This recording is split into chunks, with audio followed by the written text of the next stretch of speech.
On this seventh inning stretch podcast, we are going to recap the week that was in Major League Baseball. We apologize for not getting you your dose or 2 times a week dose last week of their podcast. I was back at home with my family for my sister's 21st birthday and not in the best shape to record an audio podcast. So we decided we're giving you this edition. We're going to go through the entire week that was. We're going to have our usual show coming out on Friday, recapping the games from Monday to Thursday. And we're going to drop a special episode on Wednesday that we recorded earlier today with a special guest. Not going to tell you who, not going to tell you what they do, but you're going to enjoy listening to. So keep your eye on your feed for that episode dropping Wednesday. But Josh, how's this last week been treating you? Last week's been great. Even though I didn't get to talk about why the Mets suck or why, at least the hockey's been good. Life's treating me well. Everything's good in my life except the Mets, but I'm used to it. But yeah, I realized that it was more important for you to celebrate your sister's birthday than be on with us. But as I said to you always, watch this, Callan. We're gonna do this whatever crazy idea, and I told you I'd pull a crazy person, and I was able to do it. I appreciate all the work you're able to get you do to be able to get us these guests, and they always come in clutch, and it'll be worth your It's listening. always something too with them. It's either some technical Oh difficulty. yeah, It's unbelievable, Cal. Now you get to see what I got to deal with all the random things that would pop off randomly at work. You get to see it now in live action. yeah, it's been very interesting, and you put a lot of work into it. So I'm glad we're able to reap some of the benefits of that, and I'm sure our listeners will enjoy our conversation with this person. We're not spoiling anything. Keep an eye on your feed. Thanks for listening. But we're going to continue on. We're going to get started here. We're going to do things a little bit differently. You know how we normally go through news and the injuries and all that. There's a lot of baseball to cover. The only thing we're going to cover off the top of the bat, immediate news and notes, is we have to get into the COVID news of the week because it always happens. The Cardinals are back. They played this past weekend from Saturday and Sunday. They may have taken separate rental cars, all 40 something of them, on their own to get to the stadium. They they were able to play. I've heard that and thought, wow, this is bonkers. But this is 2020. It would not have shocked me if that actually came true. But unfortunately, we had some more cancellations. The Cincinnati Reds had a player who was not named so far test positive, so their games on Saturday and Sunday were canceled against the Pittsburgh Pirates. But it sounds like the original tests after have all come back negative, and they should be likely to return after that. So we may have avoided our next outbreak, but who knows? By the time we record our next show, we might be talking about an outbreak. But that's all the COVID news. At least we don't have to spend too much time on that. The one thing I want to cover mainly before we get into, we're going to go straight team by team, what our big takeaways from this week. But the one thing that stood out to me from this past week was all the minor league prospects you called up. Josh, I know this is your line Yeah. of work. You've gotten to work in the minor leagues. I'll run through them really quickly. I'm sure I'm going to miss one. Alec Boehm got called up for the Philadelphia Phillies, was raking this weekend. He's third base, first base, etc.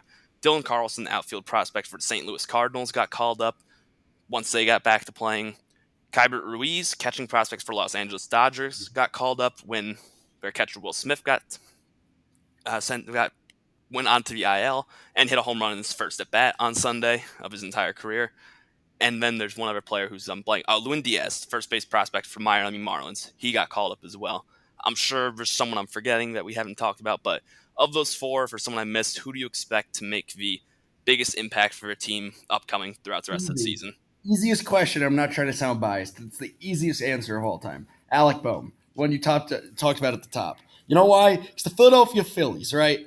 Team that prides themselves on hitting the long ball and ringing the bell, which is the most annoying motto I've ever heard in sports is ring the bell, and every time anybody does anything, they just post it all over social media. I'm allowed to say that now. That's annoying as hell. But Alec Boehm, for a team that, again, like I was saying, the Philadelphia Phillies first baseman and third baseman are hitting a whopping 167 this year, which is god awful. Okay, a buck 67 from both first base and third base, and mainly that's Reese Hoskins at first, and at third it's been a carousel of Segura. You'd have Kingery, maybe you'd throw in who else? They could throw anybody in there at any time, and just they're not hitting, and they're not hitting from that slot. So they realize what the thing with Alec Boehm is he's got a terrific bat. He can hit the opposite field with power. He's got speed. He can really just put the ball, and he's got a great approach at the plate. Doesn't swing at bad pitches. Doesn't strike out much. And he's proven already in the small sample size that we've seen him just eating up on my New York Mets that he's ready for the big leagues. Yeah, he had a great weekend series, and the Phillies, while they have been hitting for most other parts in their lineup so far this year, I saw them they're near the top in runs scored in Major League Baseball, runs scored per game. But they can use that boost at that position, and Bohm has proven he's MLB ready and showed it so far. He's up there. He might even be the most impact. I'm going to mention Dylan Carlson for the Cardinals. Their lineup, they haven't played in 2 weeks, so who knows what their lineup's going to look like. Dylan Carlson was raking in AAA last season. He's been tearing up the minors. We were wondering when he was going to get called up. He was one of those service time manipulation potential guys. Their outfield can struggle a bit on offense. They don't have that big flashy guy in the middle of the order. You got Goldschmidt hitting there. You got Paul DeYoung, who are power hitting shortstop, but he's on the IL with COVID. So they can use a power impact bat. Dylan Carlson comes up and he had a pretty good weekend. Not the best, but still finding his ropes. But I'm expecting Dylan Carlson to make a big impact in that lineup as they haven't got kind of the same way they haven't gotten the offensive production from their outfield they can use with Dexter Fowler, Tyler O'Neill, who's a power bat but hasn't really gotten the everyday job. So I'm expecting Dylan Carlson to make a huge difference for the Cardinals. But normally it's a spot where we go into some of the injuries. There was a lot of them. I'm not going to run through them. We'll get through to each of them as we go through a team. So what we're going to do here is we're going to run through all 30 teams in Major League Baseball. I'm going to give what they did this past week, and we're going to go through some takeaways of those series for that team, just things we can keep in mind for this team and things to keep an eye on going forward. We're going to start in my neck of the woods. We're going to start on the East Coast with the New York Yankees because they're in first place and they're my favorite team. So we're starting with them because I get to take the reins here. So that's what I want to do. The Yankees this week swept 2 games against the Atlanta Braves at home, and then they took the first 3 against the Boston Red Sox. Unfortunately, it involved some casualty. Aaron Judge was placed on the 10-day IL with a calf strain. He feels 100%. It seems like it might be a shorter stint on the IL, which is good news. And DJ LeMahieu left Saturday's game and was placed on the IL with a thumb sprain. First off, what kind of impact do those bats? Obviously, they have a lot of impact, but hopefully they're short terms. What do you think of those injuries? Is that going to be a bad news for the Yankees, or do you think they can stay afloat? And then just other things that stood out to you for the Yankees this week. Yeah, they're a little bit of trouble, especially where every Yankee fan, a guy who every Yankee fan said should be MVP last year, in LeMahieu going down, is going to be a huge liability for them, both in the field as well as with the bat. And I'm curious to see who they have and what's going to step up for them. They did try to call up they called up Frazier and they called up Andujar. Yep, So we're gonna see what they do. Judge, I think it's very funny that he's playing the court of the press right now when he thanked in the press conference today Cashman for not putting him on the injured list. It's like, this is a wild press conference. Yeah, Judge is one of those guys. He's going to try and play every time out there. He didn't want to go on the injured list, but I think the Yankees made the smart move. Get him back to 100%. Don't make him try and battle through it late in the season. We have the depth at outfield to make it last. Mike Talkman's been hitting well all season. Clint Frazier's come up and is absolutely raked, hitting over 500, 2 home runs, 8 RBIs in just a 3-game set against Boston. He's looked really good. He seems to be a lot more mature and has come up in what, as he calls it, the best shape he's ever been, most MLB ready he's ever been, and he's proven it so far. Gary Sanchez is starting to heat up, but I think the Yankees can do fine without Judge and Stanton for the time being. I think Judge will be a bit of a shorter stint. LeMahieu, it sounds like it could be short as well. He had this injury in 2018 and was out, I believe, 2.5 weeks or so. So they'll probably slide in Tyler Wade and Tyro Estrada out there. Not the best spots, but if you can have one weak spot in a lineup, I don't think it's the worst thing in the world. They play adequate defense, so I think they'll be all right without them for the time being. Hopefully it doesn't turn into a longer-term thing where they rush them back too fast and it's causing me more hurt. But some other positive takeaways for the Yankees before we move on. James Paxton looked pretty solid again on Saturday night. Touched 95, was sitting around 93, 92. His velocity's starting to increase a bit, and that's when he's at his best. So he still doesn't look exactly like he was in 2019, but he's slowly getting there. I think we'll be, towards the end of the season, getting back to a better version of James Paxton. Masahiro Tanaka had another really good start against Atlanta or Boston, whichever. Yeah, Atlanta. Garrett Cole. J Happ actually looked good Sunday night, went 5 2/3, giving up only 1 earned run. Wasn't too happy about being skipped in the rotation. Had some conversation with Aaron Boone about it, but they seem to be moving past it. Pitching looked really good this weekend. The lineup looked really good, even with the injuries. Yankees are rolling. That's my final takeaway from them. I don't. I'm going to say something, and I'm going to explain it because it's going to sound stupid when I first say it.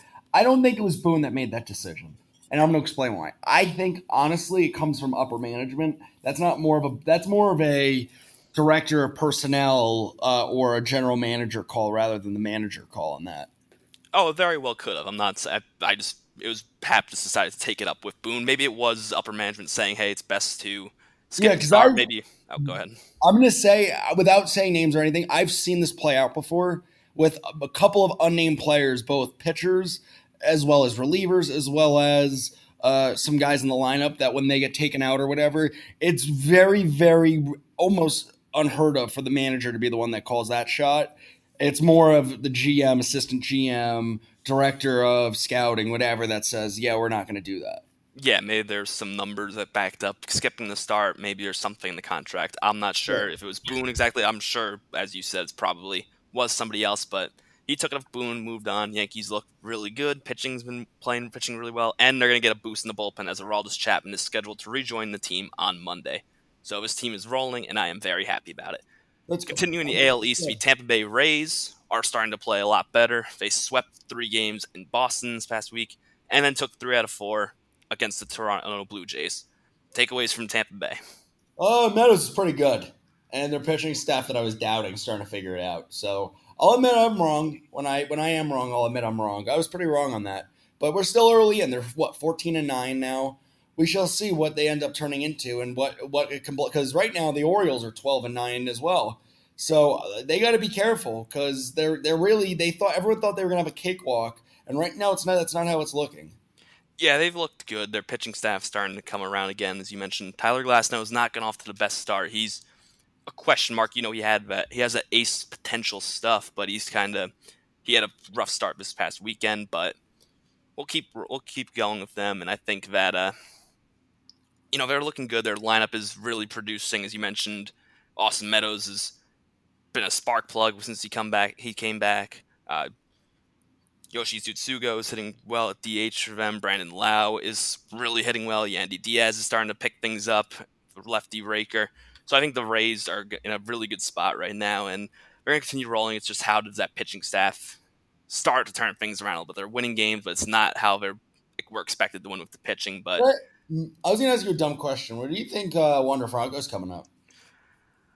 ooh, that's a good question. Actually, I think if they're competing down the stretch, they may call him up as a spark in that lineup. But they also are a team that has so much depth that they really need to start the clock on him this season. I'm torn with him. You know how much of an impact he can make, but with a team like Tampa Bay, they have the depth already. Do they desperately need to make the move? I don't think right now, but maybe later in the season, I could see it, and that wouldn't shock me. But I also think that they're not like Philly, where they really need to make a desperate move. They weren't like St. Louis, who was coming off COVID and needed to make a rash of moves. I think that the Rays can sit back and not call him up immediately and still be all right. But I think the impact he'll make when he does get called up. Yep. You mentioned Baltimore. We're going to move on to them and give them props. This weekend, they ended up sweeping the Philadelphia Phillies in 3 games and then losing 2 out of 3 at home against Washington. What do you takeaways from Baltimore? Baltimore is just shocking the hell out of me. I think I took their over, so I'm a little happy too. I told you I like the teams that suck and just watch it and see what happens. Like I'm having a great time watching the Tigers try to figure out how to play baseball. But the Orioles are a team that have really been I'm comfortable like saying for the bad teams they've definitely been baseball shocker. They're a team that is starting to put it together pretty well. They have a lot of young guys and they have some depth in their organization. So I'm really excited to see what they end up piecing it into. Yeah, we saw. I'll give some props to him as well. Hanser Alberto Yeah, comes out of amazing. nowhere, sitting like 330 at the top of the lineup. He's raking. They lost Austin Hayes. Yeah, he was expected to make an impact, but he has a rib fracture, so he'll be out for some time. But they've been able to piece together. You said Dwight Smith playing good defense up there. I called up Cedric Mullins, Anthony Yeah, who I saw play Santander. last year. Yeah, I saw him play last year. Yeah, Anthony Santander hitting 270 and playing a good corner outfield. Their pitching, of course, is always a worry. Their supposed ace, John Means, just came back from, I believe he had a family emergency. He was gone, did not look so hot today. Is this going to last for Baltimore? No, but it's a cool story while it's going on right now. And we'll give them props as they're going. I like that they have some fun pieces in the lineup. And who knows? We maybe we'll see Adley Rutschman at some point this season. Hopefully we Oh, do. So I don't think so, but I don't it know. would be I think fun. he's a little too far. If I'm not mistaken, they had him in lower A ball last year. They started him out in lower A ball, then they put him in normal A or mid A ball is what they'll call it. And he didn't even really get to see double A. So I think, or even upper A ball. So I'm a little concerned with him. I think he's just a little too far gone for the development wise. But that's just my take on it. Because what happens if he struggles? If you think about it, even if he was in double A, right, and let's say he's struggling, you let him sit it out and wait. But if he's struggling, right, and he's in triple A or especially in the big leagues, obviously, it could destroy his confidence forever. Good point. Yeah, it's something to keep an eye on. And I'd like to see him just for fun prospect sakes, but I completely get why they would consider holding out. It's probably more likely considering where they're supposed to be. Moving over to the Toronto Blue Jays, or should we say the Buffalo Blue Jays, they played their first two series in Buffalo. They split two against the Marlins and then lost three out of four in Tampa Bay, including their first ever rainout since 2003, since they've been in a dome most of their life. Toronto is starting to worry me. I think that So they're wait, time out. no. The Blue Jays had a rain out. Blue Jays had their first home rainout since 2003 because How'd they're they, oh, yeah, that was when they were in Montreal. Oh no, I'm sorry. I'm looking at two things on my screen. How'd they have a rain out in 2003 at home? I don't know. I don't remember if they maybe they They're at didn't the have it. Rogers Center now. They didn't have a dome or they had the dome open at that time. I don't Okay. remember for sure, but maybe it was even a little earlier. But I was a stat and it was far away. But No. the Blue Jays are starting to concern me. Honestly, big loss to them today. Bo Bichette left with a knee injury, and he is likely to miss into September. And if that's the timetable that you're giving the Blue Jays, you can stick a fork in them. I'm sorry, I'm not. We were all excited about the youngsters in that lineup, and they haven't been producing. Vladimir Guerrero Jr. is only hitting 240. He hit his third home run of the season on Sunday, so maybe he's starting to pick things up. They're going to need him to do that. Kevin Biggio is only hitting 208. They have guys like Travis Shaw who aren't really picking it up. It's just, I think that there's too many guys who are not producing in Toronto, and I don't buy into that pitching staff so much. If Bichette's out as long as they're expecting him to in September, I would be out on Toronto. Yeah, they're in trouble. I thought one of the cool things from today was that they had the same pitcher get the win in both games. I think that was just really cool. Oh wow, You don't see that often. Loop is his last name. He went in the first game pitch. Aaron Loop, right, for the Rays, gets the win in the first game, gets the win in the second game. Tell me when you see that happen. Not very often. I know Uh, Steven Strasburg.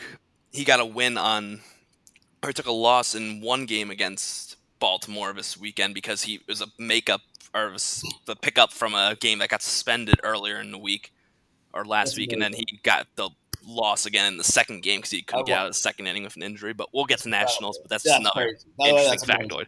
Yeah, I love that. I love that. By the way, yeah, the bats are concerning me though, and yeah, Nate Pearson's really good. Even though I'll admit when I'm wrong, he's pretty good.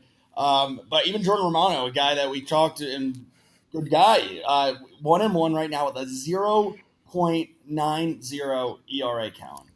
yeah, How he do you is have a loss when you have a 0.9 ERA? Can you explain that? just gave up the one run that flipped the ties in his one bad appearance of the season. But he's looked good. The bullpen has some unknown Well, pieces, but they filled in the void when Giles went down. yeah, Waguespack for the Blue Jays picked really well too. He's gotten a lot of time, so he's been looking good. Yeah, so we'll see. I'm still not going to buy into it with Bichette's out, but Yeah, me either. one other team in the AL East, we can move past them really quickly. Boston this week got swept by Tampa Bay and then lost the first three games against the Yankees, and they'll pick up that series on Monday and likely lose again. Boston stinks. They've been playing really poorly. The pitching staff is absolutely horrendous. The lineup has not got going. Devers has been very quiet this season. We've seen JD Martinez maybe show some signs of life this series, but he's only hitting 238. Devers only 182. They're out Andrew Benintendi, who's on the 10-day IL and is looked awful this season. Boston stinks. Not too much more to add. It's been a very rough season for the Red Sox, and they're sitting right now, shockingly, with the worst record in the American League. It's amazing. It really is. And if it wasn't for the Pirates, they would have like the worst record in baseball. And my dumbass, I'm not going to blame somebody, Kellen, that helped me, But I am going to blame that person, and you know who I'm talking about, for thinking that I said Red Sox over when I did not say Red Sox over. Accidents happen from time to time, but Luckily, you I'm know, not going to go bankrupt on it, so that's good. exactly. It's if it's one bet you get wrong, it's not the worst thing in the world for you. You're doing well on some of the other ones, and I Yeah, I hate to admit appreciate it that. sometimes. Yeah. Switching over to the National League, since Boston, there's not too much more, unless you really have more to add for Boston, but I don't think you do. Devers is concerning. I'm waiting for Devers to pull a Jose Altuve move and say like, "Hey, yeah, you could drop me in the lineup. I understand it. I'm playing terribly." So Yeah, but we'll see. Miami, we're going to move on to the National League. Shockingly, the Miami Marlins still sit atop the NL East, although tied now with Atlanta, but they ended up split 2 games against the Blue Jays and lost 2 out of 3 to the Braves. While the Braves were swept at New York in 2 games and then won 2 out of 3 against Miami. We'll combine these two teams since they ended up facing off on Friday through Sunday. Your thoughts on that series and just on those two teams in general? I have a crazy thought, and this is what I wanted to talk about with the Reds, and I waited to talk about this. I said the I Marlins am. and the Braves. Oh, Yeah. yeah, no, that's what I'm saying with the Marlins right now. Oh, But you I'm said the relating Reds. it to the Reds. I'm Okay. relating it Yeah, to the yeah, I Reds. gotcha. Is the fact of the matter is, if you're a team that unfortunately is dealing with COVID problems and you get no baseball for a while, right? I would almost hammer those teams because the Marlins did really well following it. The teams that have been dealing with it, like the Braves, they were dealing with it. They decided to play really good baseball right afterwards. The Cardinals have been playing good baseball after getting stumbled behind. Even the Phillies won a couple of games after dealing with it, like right away. So that's just a weird thing to point out, by the way. But it's an interesting thing. The Braves are starting to do what they're supposed to do, though. I do love Darren O'Day a lot. I love his motion. Yeah. So, and he's just he's been really good out of the pen. I feel like he's like 40 years old already, but the fact that they were able to hold the Marlins to 2 hits today really says a lot. Yeah, the Braves have been able to surprise some people after the Soroka injury. We thought that their pitching staff would be doomed after that, and they've been able to piece together wins, shockingly. Max Fried, your call at the beginning of the year, and we continue to give you props for it. He's looked really well. The concern for Braves kind of lies to me if their lineup right now, if Ozzy Albies out on the IL, and then Ronald Acuna placed over earlier in the week on the IL for wrist soreness. He could be back next week. We'll see, but if it becomes a long-term thing, then it becomes a huge issue for Braves. But they're getting production throughout their lineup. Dansby Swanson's been really good. Freddie Freeman's Freddie Freeman. Nick Markakis has come back and absolutely raked. He's hitting 323 since he decided I'm going to play this season instead. So is it gonna last for the Marlins sitting atop? I'll continue to give him credit. I like what I saw from Pablo Lopez this weekend, and then also Eliezer Hernandez. Names you haven't thought of, but this is the Marlins who have dealt with the most COVID cases probably in the entire league so far. So giving them credit. Is it going to last much longer? Probably not. We started to see some weaknesses from this weekend, but I've liked what it's been fun to watch so far for the Marlins. But ultimately, the Braves will likely end up top. But Yeah, the Braves are definitely going to be, especially in the we thought it was going to be a juggernaut of a division. It's not a juggernaut of a division. We can yeah, admit that now. absolutely. And then combining these three teams because they kind of went back and forth. The Philadelphia Phillies, they were swept in 3 games against the Baltimore Orioles, and then swept the Mets over the weekend. The Nationals won 2 out of 3 against the Mets, and then won 2 out of 3 against the Orioles. And then the Marlins ended up splitting 4 against the Nationals, and then were swept against the Phillies. You can pick one of these three teams. You can go through all three if you want, or you can rant about the Mets, like I'm sure you're going to end up doing. You know me, bro. Pick I a was card, thinking any about card. it. I was thinking about it. I'm going to do the Mets last. What I want to talk, Phillies looking good. They're going in the right direction. They struggled at first, but Real Muto playing for a contract, a motivated guy. He's swinging the bat well.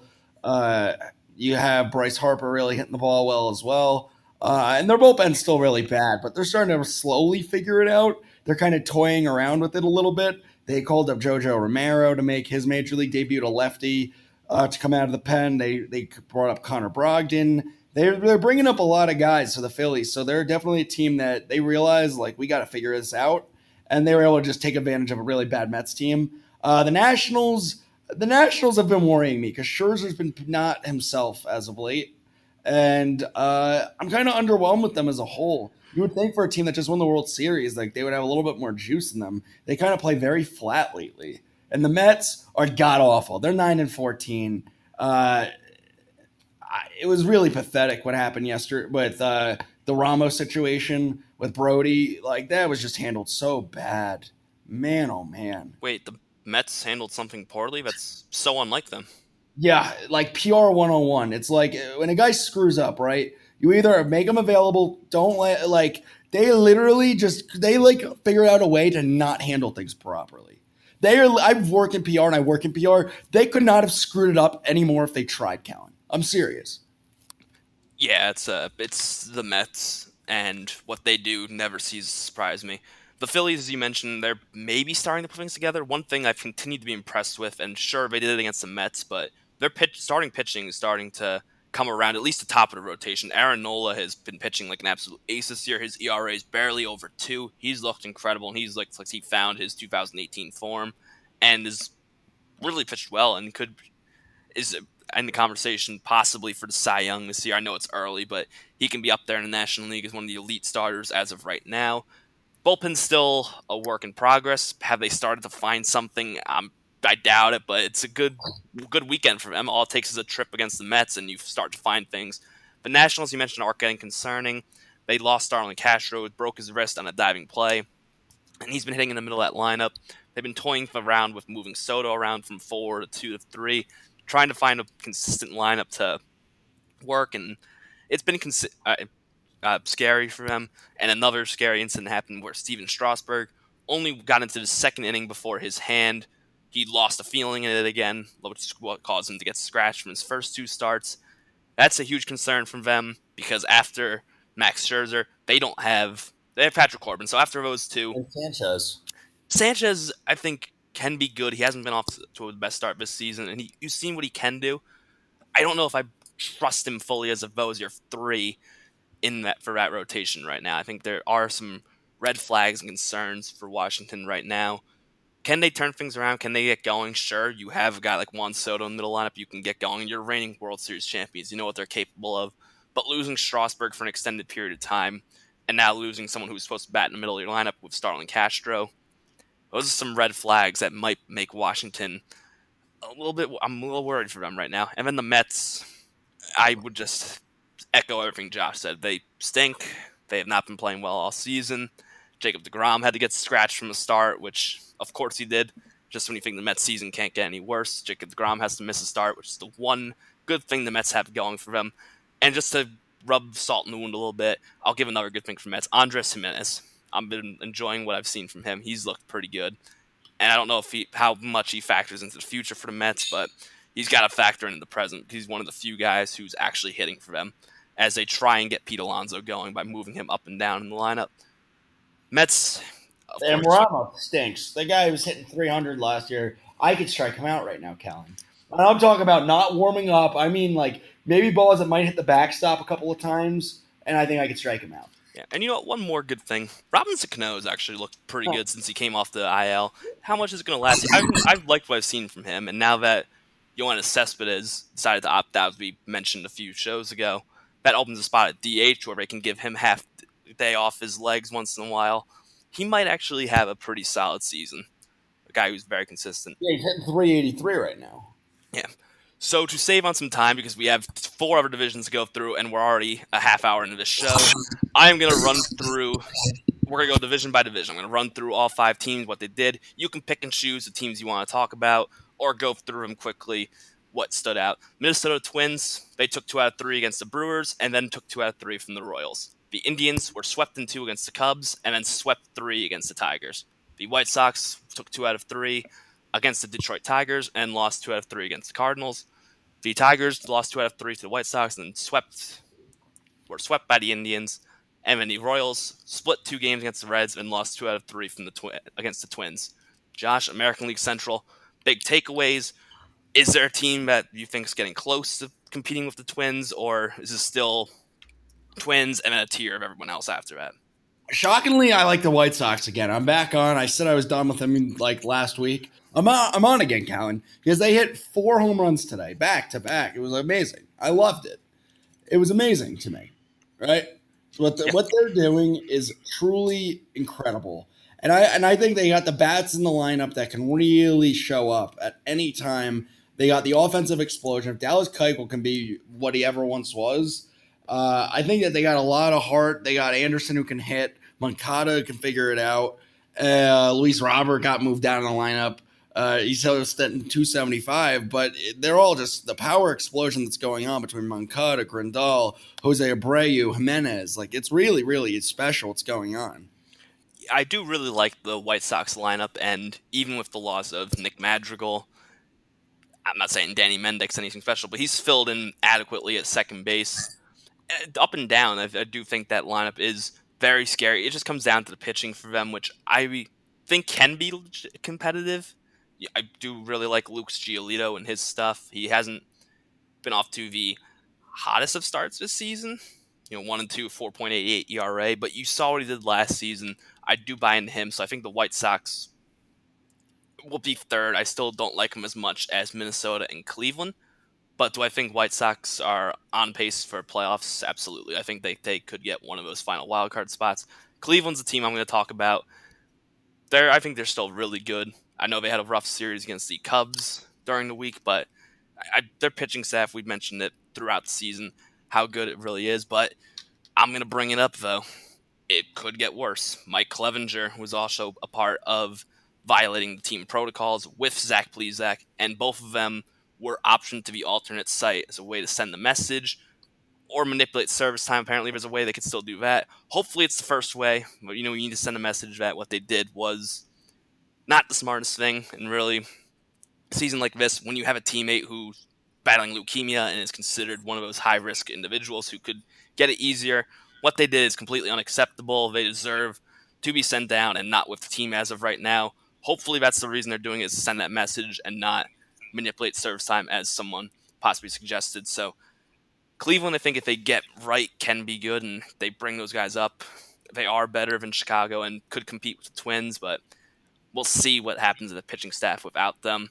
And then Minnesota, they're really, really good. Nelson Cruz became the oldest player in history to hit a home run in both games of a doubleheader. He is just unbelievable. I don't know how much longer he's going to keep playing. He easily could if the NHL and the NL keeps the DH. I could see him playing another 3 years and still mashing 30 home runs a season. But Twins, really good. I think their pitching staff starting to impress me a bit more. And they're establishing themselves as a clear contender in the American League even more. Moving over to the National League Central, Cubs continue to roll. They continue to play well. They swept Cleveland in 2 games, then lost 3 out of 4 from the Brewers, but still have that big 3.5 lead in the NL Central. The Brewers, you mentioned, they took 3 out of 4 from the Cubs, but then lost 2 out of 3 to the Twins.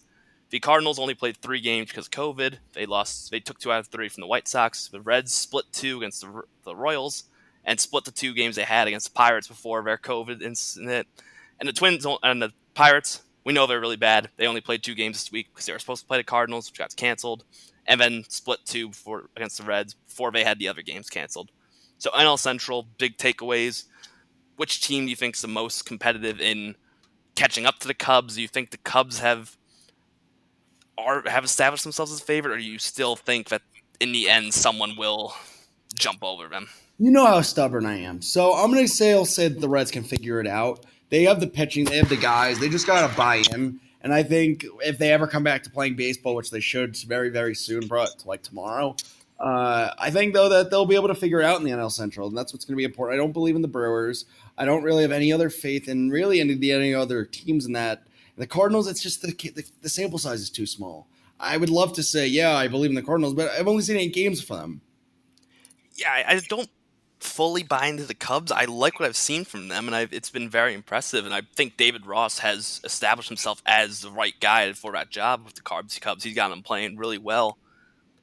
But I don't love the pitching staff still. I know John Lester's been all right. He didn't have a great start against Milwaukee. He's been all right, but I don't think Jose Quintana is as good anymore. Tyler Chatwood was a nice story at first, but he's starting to go back to his Tyler Chatwood ways. Yu Darvish is really, really good, no doubt about that. But and then their bullpen is just atrocious. Craig Kimbrell has been awful this season. He's gotten removed from the closer's job, and he still has a huge contract there. So I don't think the Cubs are the favorites, but the problem is I don't know who is the favorite.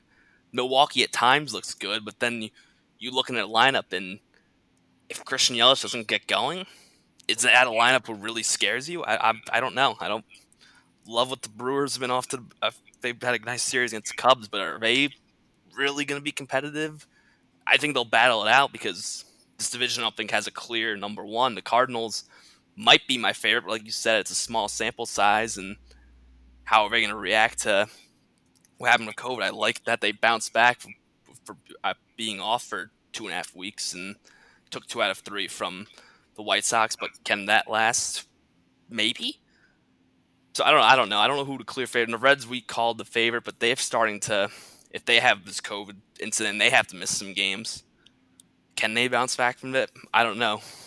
And then the Pirates, they just stink. So it's gonna be a battle between all four of those teams. I think they'll all end up within like 3 games of each other. That division's gonna be really exciting down the stretch if the Cardinals are able to make up all these doubleheaders they have to make up. It's gonna be a mess towards the end of the season with the amount of games the Cardinals have to make up. But if I had to pick my favorite from the NL Central right now, I think on paper I would probably say the Cardinals right now, just because I think the Reds haven't fully impressed me as of right now. Although I think they do have the best pitching staff. The Cubs, I just don't buy it still. And the Brewers, their lineup scares me a bit after Christian Yelich. If he's not going, I don't think that lineup is going to be as competitive. So I guess the Cardinals would be my favorite right now, but who knows how it's going to go with all the doubleheaders they have to play. Oh, it's going to be a mess. That team's going to be worn out as could be. Yeah, it's going to be very interesting to watch that down the stretch. But one team, speaking of a team that's not been a mess, or moving away from a team that's a mess to a team who's been on fire, absolutely unbelievable. We go to the American League West. The Oakland Athletics sit up top right now. They swept the San Francisco Giants this weekend in 3 games, and after losing 2 of 3 from the Angels, that series was unbelievable. 2 straight nights, the Athletics were down by 4 runs in the ninth inning, came back to take the lead against the Giants. I don't know if it's just how bad the Giants are, but I choose to believe that the A's continue to establish themselves as the favorite in that division. Houston did have a nice weekend. They took 2 out of 3 from the Giants, or week, sorry, and then swept 3 against the Mariners. And the rest of that division, I don't think is that good. Texas won 2 out of 3 against Seattle, and then won 2 out of 3 for Colorado. Maybe they can battle out for a wild card. The Angels took 2 out of 3 from the A's. Awesome. Are they back? No, then they got swept in 3 games by the Dodgers. And the Mariners, they're young. They're also not that good of a team, but at least they have some young guys possibly in the fray that can come up soon after losing 2 out of 3 against the Rangers and then swept in 3 against the Astros. I know you're going to want to talk about Oakland. There's something that's really stood out to you about them. Yeah. So go ahead and do that. I love numbers, right? Even though I'm not good at numbers, I love numbers. And the thing that sticks out for me with Oakland, first off, is that Olsen, incredible. The dude's hitting bombs every day. I think every time I put on an Oakland Athletics game, guy's hitting bombs. But that's not what I wanted to talk about, okay? Matt Olsen, great, really good hitter. Not what I want to talk about. Their bullpen, Kellen, their top 5 guys have in all this entire season so far, they're 22 games. They've allowed 2 runs in that pen. 2 freaking runs by their closer Hendricks. That's it. It's incredible. Yeah, that is just unbelievable. Wow. I couldn't believe it's Diekman's unbelievable. Hendricks is really good. They got Soroka who's good. They got a ton of guys in that pen that can just throw.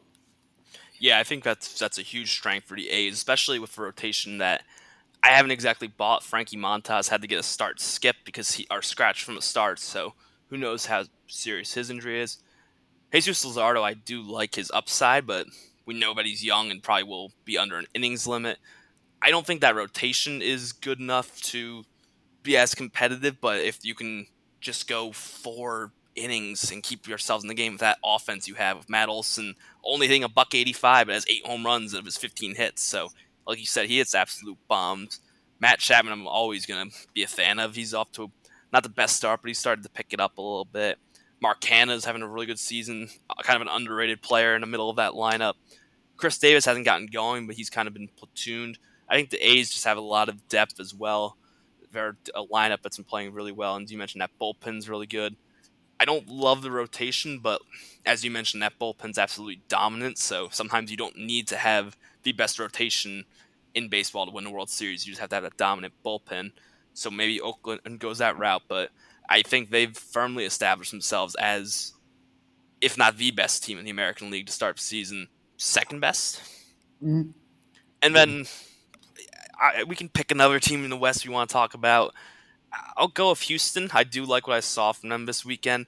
I like seeing that Dusty Baker was willing to make the move to drop Jose Altuve in the lineup down to 7-6 this past weekend to maybe start to get something going. Sometimes that helps. Alex Bregman's starting to pick it up a little bit. Maybe all just took some time and a little bit of drama against them. Do I love the team? No, I've mentioned many times that without Verlander and with Greinke struggling a bit, that rotation scares me. The bullpen is just filled with way too many young guys. Presley has not looked good since he took over as the closer with Ozuna. But in a AL West that's after that not very good, Houston likely will end up finding a playoff spot because the top two teams in each division get in this season. So I do like that they took some positive steps this week in winning 5 of their 6 games. Oh yeah, they're really going the right way, which is great.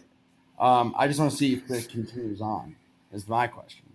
Yeah, and then do we think that Texas or the Angels are going to end up being that competitive or not really? I'm not going to count. I'm going to count Seattle out just because it's been a rough season for them. But do we think either of those teams in that division have any competitive fire or not competitive fire? Are they going to end up competing for one of the playoff spots, or do we just kind of want to I count them think the out? Angels have the talent. It's just they're not good.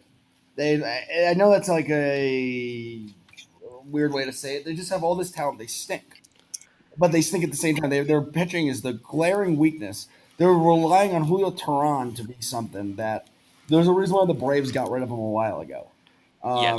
He's got a 12.38 ERA at 0-2, and then the Rangers. I don't think they have any talent, and yet they're 10-10. I like the Rangers' youth. I like having Nick Solak in the middle lineup. He's been playing well. Willie Calhoun's maybe starting to get things going from him after getting hit in the face with a pitch in spring training. He mentioned how much that affected him, and kind of their manager said he was concerned that that actually was having an effect on his at bats. But going back to the Angels, yeah, you have a lineup of your middle three hitters: Mike Trout, Anthony Rendon, Shohei Ohtani. You'd think you'd be one of the best teams in baseball if that middle of the order, but they're sitting at 7-15 right now. As you mentioned, pitching has been a glaring weakness this year, and it's clear every time you watch them. Their only pitcher who's been impressive to me this year has been Dylan Bundy, and they seem to have found something and changed how he pitched from when he was in Baltimore and kind of unlocked his potential. But I do think in the end, maybe can go on a little bit of hot streak. When you have Mike Trout, you're never out of the question. But it's just a shame. We say it all the time that the Angels can't be competitive when they have the best player in our generation, maybe one of the best player of all time, hitting in the middle of that lineup, and they got into the playoffs once in his entire career. Brutal. It really. Finally, finally, we're going to go to the National League West, and all's right in the world. The Dodgers are back up top in that division. They split 4 against Padres, then sweep the 3 games in Anaheim against the Angels. The Rockies lost 2 out of 3 against the Diamondbacks and 2 out of 3 against the Rockies. Not the Rockies. Why The did I say Rockies that? play the Rangers. Right, thank you. No Why did I problem. put No Colorado offense, twice? don't worry. The Diamondbacks won 2 out of 3 against the Rockies and then swept the Padres. And then the Padres split 4 and were swept against the Diamondbacks. And the Giants, yeah, they stink. They lost 2 out of 3 against the Astros and were swept against the Oakland Athletics. So not counting the San Francisco Giants because there's not too many positive things we can say about them right now.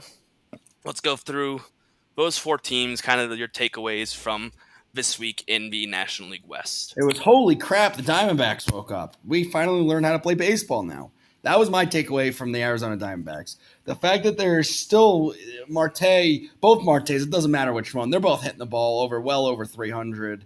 And then they're kind of struggling. Walker, Christian Rogers, hit 291, lack of power numbers so far. Escobar struggling at third. Nick Ahmed's been struggling, hitting 233. They're a team that, and even Mad Bum's not been himself. And even though they got a lot, like Robbie Ray struggling with almost a 9 ERA, they have a lot of glaring weaknesses, which is really disappointing. But the Padres I love their lineup with Tatis and Machado and Grisham and Tommy Pham. Like they got some really good guys in the lineup. So I'm really excited to watch the Padres really develop. They kind of remind me of the weird old, like how the Astros were really bad for a while. They kind of remind me of that, where they had a couple of young guys that come up and they get turned into a really good team. Yeah, I do think that lineup in San Diego is really good. What concerns me with them is they just lost Kirby Yates, their all-star closer, with elbow loose ligaments. Doesn't sound too good. He left after 6 pitches. You could tell something was bothering him.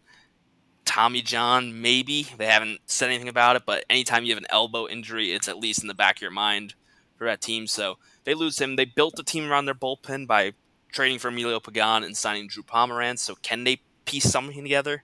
Maybe, but they'll need very young pitching staff, Chris Paddock, Nelson Lamette to really get going so they don't have to rely solely on that, especially without their all-star closer. But you mentioned the Diamondbacks getting going, and yes, Robbie Ray and Madison Bumgarner have been brutal. Bumgarner was placed on the IL with back soreness. I'm saying that in air quotes because he has just been awful, and it could just be a we need to put you on a DL to find something so you can stop hurting yourself with how bad you've been pitching.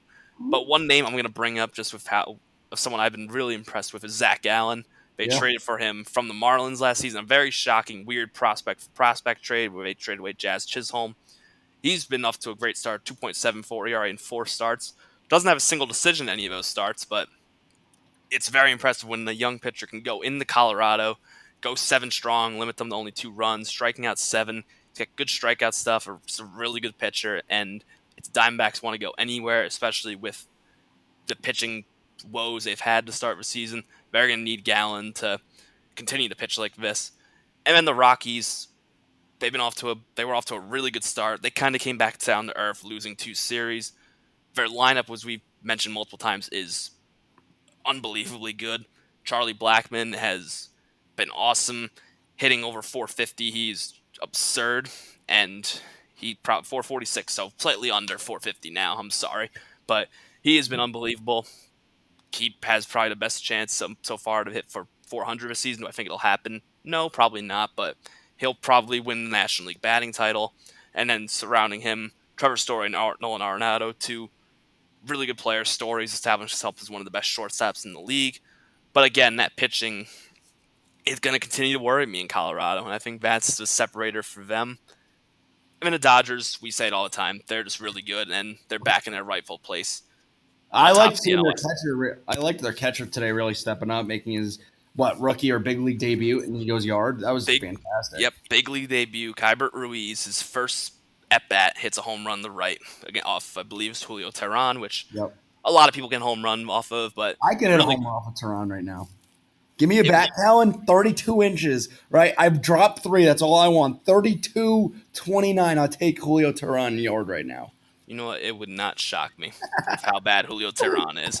You say you can do a lot of things, Oh, I and know. I don't believe you a lot of the time. That one, maybe I can believe. But real quickly before we move on, we talk about these 3 teams: Colorado, Arizona, and San Diego. We know the Dodgers are the favorite in that division. None of them are going to be. They might compete with them, but none of them are ultimately going to come out up top in that division. I think we both agree on that. Yeah. So, which one of those 3 do you consider the next best team? Have they been? They're sitting right around each other. I think the Padres, honestly. I think the Padres and then the Rockies and then the D backs, unfortunately. Yeah, I think right now that's where I would agree. Colorado's been off to a great start, but we saw some woes this weekend against their division opponents. And, as I've mentioned many times, that pitching staff scares me. John Gray had a good start, but, you pitch in Colorado, what's that going to come out to be? I'd probably put them second. I do like the Padres ultimately at that lineup, and I think that their pitching can get going. Arizona, just when you have to rely on Zach Allen to be the ace, can he be an ace of the team? Sure, he's got really good stuff, and he can be a future ace. But you sign Madison Bumgarner to take that pressure off him, and he's been horrible. His ERA is almost as high as the amount of money he's making this season. Uh, Robbie Ray has not looked good as well, so there are concerns in Arizona. There are concerns for me in Colorado with guys outside that lineup. So I would agree. I think San Diego, who I would pick to end up at the second at division and get a playoff spot because of it. But I do think those 2 teams can both compete for the 7 or 8 seed in the National League. So that's going to do it for this recap of the past week. We're going to move on to what we always do at the end of these shows. We're going to look at the week ahead or the next 4 days in Major League Baseball. The series is coming up. Josh, I'm going to give it back to you because you always hate when I take your Because picks. So, you normally take my good picks, by the way. so that's why I'm giving it to you first. Of the Oh, there's series one, a coming good up, one. of the This one's series for coming up me. this week, I like what this. stands out to you? I like this week a lot, and I'm glad I'm saying that twice. I first really like to see the Rays taking on the Yankees. I'm excited to see. Do the Rays maybe jump over the Yankees? Who knows? Do they potentially take first place in the division? Who knows? That excites me a lot. The Reds, can they just beat up on the Royals? Or if they even play against the Royals, if they hope they do, if they beat up against the Royals, that would be swell.